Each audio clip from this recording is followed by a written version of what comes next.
നല്ല തനി തമിഴ്നാടൻ കറി കൂട്ടിയിട്ട് ചോറ് കഴിച്ചാലോ. എന്നും കേരള ഫുഡും കേരള കറികളൊക്കെയാണല്ലോ കഴിക്കുന്നത്. അപ്പോൾ ഇന്നൊരു വെറൈറ്റിക്ക് വേണ്ടിയിട്ട് നല്ല തനി തമിഴ്നാടൻ കറി കൂട്ടിയിട്ട് ചോറ് കഴിക്കാമെന്ന് വിചാരിച്ച്. കാരസാദം എന്നാണ് കേട്ടോ ഈ ഒരു കറിയുടെ പേര്. കാരം എന്ന് വെച്ച് കഴിഞ്ഞാൽ എരിവെന്നാണ്, അതായത് എരിവുള്ളൊരു കറി എന്നാണ് ഇതിനർത്ഥം.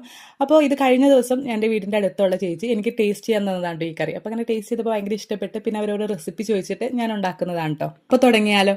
അപ്പോൾ അതിന് വേണ്ടിയിട്ട് ആദ്യം തന്നെ പച്ചക്കറികളൊക്കെ എടുക്കാം. നമ്മൾ സാമ്പാറിന് ഉപയോഗിക്കുന്ന എല്ലാ പച്ചക്കറികളും ഇതിന് എടുക്കാവുന്നതാണ്. ഇതിൽ വഴുതനങ്ങയാണ് കേട്ടോ ഒരു മെയിൻ എന്ന് പറയുന്നത്.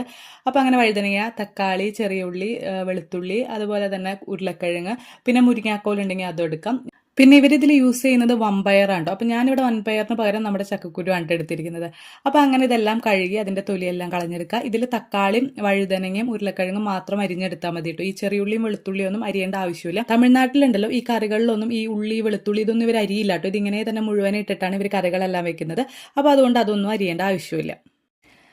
അപ്പോൾ അത് ഞാൻ ചട്ടി അടപ്പത്തേക്ക് വെച്ചു. ചട്ടിയിലേക്ക് കുറച്ച് വെളിച്ചെണ്ണ ഒഴിച്ചു കേട്ടോ. അതായത് നല്ലെണ്ണയൊക്കെ ഒഴിക്കുകയാണെങ്കിൽ ശരിക്കും ആ തമിഴ്നാട് കറികളുടെ സ്മെല്ല് വരും കേട്ടോ. അപ്പോൾ നല്ലെണ്ണയൊന്നും എൻ്റെ കയ്യിലില്ല, അപ്പോൾ ഞാൻ വെളിച്ചെണ്ണയാണ് ഉപയോഗിച്ചത്. പിന്നെ അതിലേക്ക് കടുകിട്ടു. അതുപോലെ തന്നെ കടുകൊന്ന് പൊട്ടി വന്നു കഴിഞ്ഞപ്പോൾ ഉലുവയും കൂടി ചേർത്തു. പിന്നെ ഇതിലേക്ക് വെളുത്തുള്ളിയും ചെറിയുള്ളിയും പച്ചമുളകും കറിവേപ്പിലയും കൂടി ചേർത്തു കേട്ടോ. എല്ലാം നല്ലപോലെ ഒന്ന് ഇളക്കി വാടി വന്നു കഴിഞ്ഞപ്പോൾ പൊടികൾ ചേർക്കാണ്. പൊടികൾ സാമ്പാർ പൊടി ഉണ്ടെങ്കിൽ അത് ചേർത്താൽ മതി കേട്ടോ. ഞാനിവിടെ മഞ്ഞൾപ്പൊടി, മുളക് പൊടിയും മല്ലിപ്പൊടിയും കൂടിയാണ് ചേർക്കുന്നത്. അങ്ങനെ എല്ലാം കൂടി ഒന്ന് ഇളക്കി അതിൻ്റെ കളറൊക്കെ ഒന്ന് മാറി വന്നു കഴിഞ്ഞപ്പോൾ നമ്മൾ അരിഞ്ഞു വെച്ച തക്കാളിയും കൂടി ചേർത്തു കേട്ടോ. ഇനി ഇതിലേക്ക് ആവശ്യത്തിന് ഉപ്പും കുറച്ച് വെള്ളം കൂടി ചേർത്തിട്ട് ഇതിങ്ങനെ അടച്ചു വെക്കുവാണേ. ഇപ്പൊ ഇത് നല്ലപോലെ തിളച്ച് വന്നിട്ടുണ്ട് കേട്ടോ. ഇനി ഇതിലേക്ക് ഉരുളക്കിഴങ്ങും നമ്മൾ വേവിച്ച് വെച്ചിരിക്കുന്ന ചക്കക്കുരുവും കൂടി ചേർക്കാണ്. പിന്നെ ഇതിലേക്ക് നമ്മൾ ചക്കക്കുരു വേവിച്ച വെള്ളം ഉണ്ടല്ലോ അതും കൂടി ഒഴിച്ചു കൊടുക്കുന്നുണ്ട് കേട്ടോ.